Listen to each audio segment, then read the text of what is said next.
Hello, everyone. Welcome back to Coffee with a Counselor Graduation Edition. My name is Jennifer, and I'm on the school-based team with North Range Behavioral Health, and I am back one last afternoon with you all to wrap up our Coffee with a Counselor Graduation Edition series. So today we're going to summarize what we've talked about up until this point, and we will talk about how to implement and successfully apply some of the skills and the mindset shifts that we've addressed earlier in the month. So go ahead and grab a cup of your beverage of choice, get comfortable, and let's chat one last time.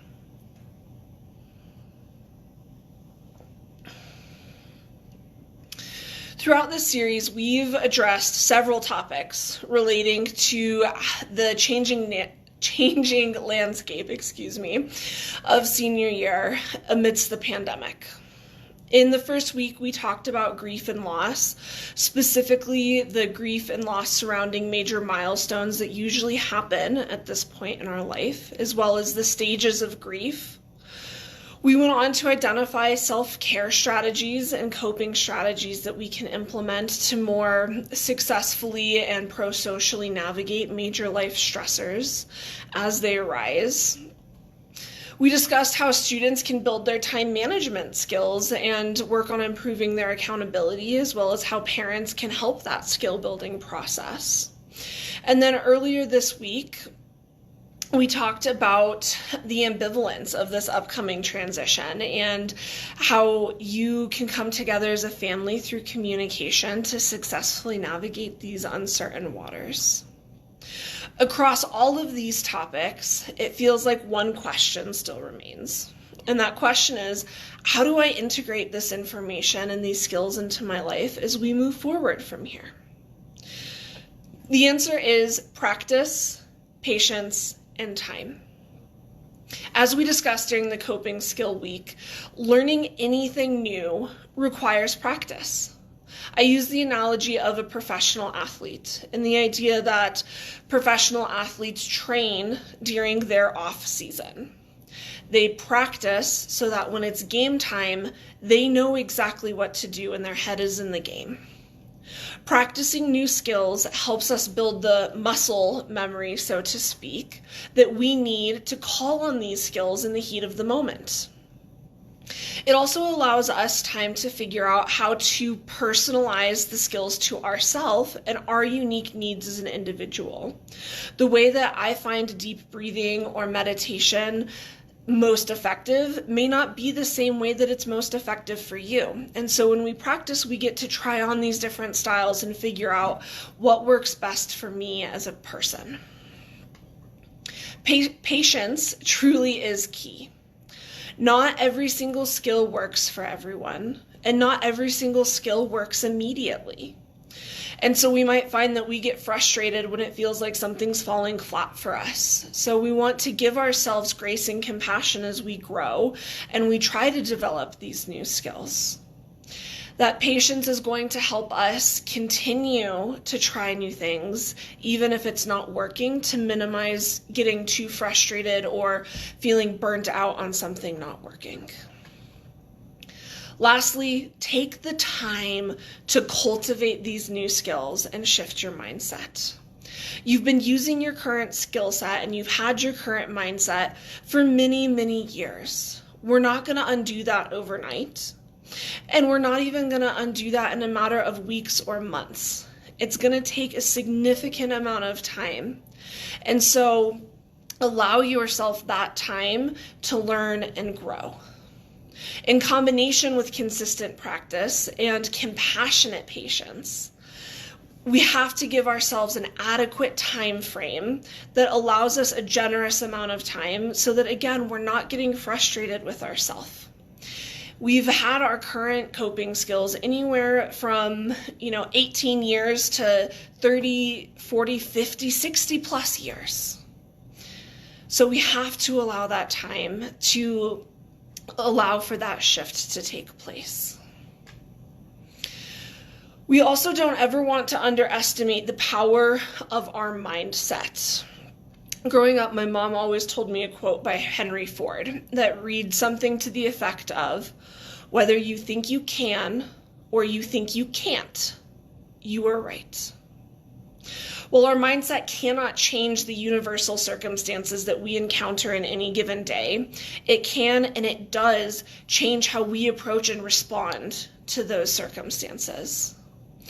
So there are two factors that I want to look at when we discuss our mindset. The first is called the confirmation bias, which is the fact that we are naturally drawn to information that supports our belief or beliefs. So if I wake up in the morning and the first thing I think in that moment is, wow, today's going to be a really crummy day, I'm a lot more likely to focus on when I stub my toe, or I drop my coffee going to my car, or I forget gas, or I make a serious typo in a really important email. However, if I wake up in the morning and I think, today's going to be a really good day, I'm more likely to focus on finding $1 on the ground and hearing my favorite song on the radio and a smile from a stranger. And while both of those things, the good and the bad, can happen in the exact same day, how we set ourselves up and how we frame our mindset first thing in the morning is going to determine which aspect we focus on more as our day progresses. So setting ourselves up for success by thinking, I can do this, it's going to be a good day, I'm going to be okay. Second thing I want to address is what we call self-fulfilling prophecies, which in a way are like the confirmation bias on a much larger scale. And so the way I explain self-fulfilling prophecy is, let's say that I have a baby and my baby's 3 weeks old and they're smearing around their baby food on the high top, and I look at what they've smeared and I'm like, wow, my child is so talented. They're going to be the next artist. They're going to be the next Salvador Dali.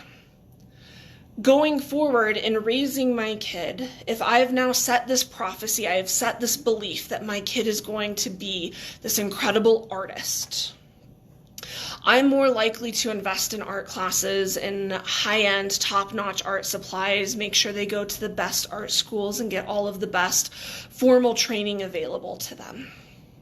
The end result is that when my kid grows up, they will likely be a very talented artist. The question is, are they a talented artist because of this innate ability that I identified when they were 3 weeks old? Or are they a talented artist because I acted in a way to support my belief that they were, and that I sought out all of this big picture prophecies that are positive? Today will be a good day. I will be successful. I am strong, intelligent, and capable. My child has what it takes.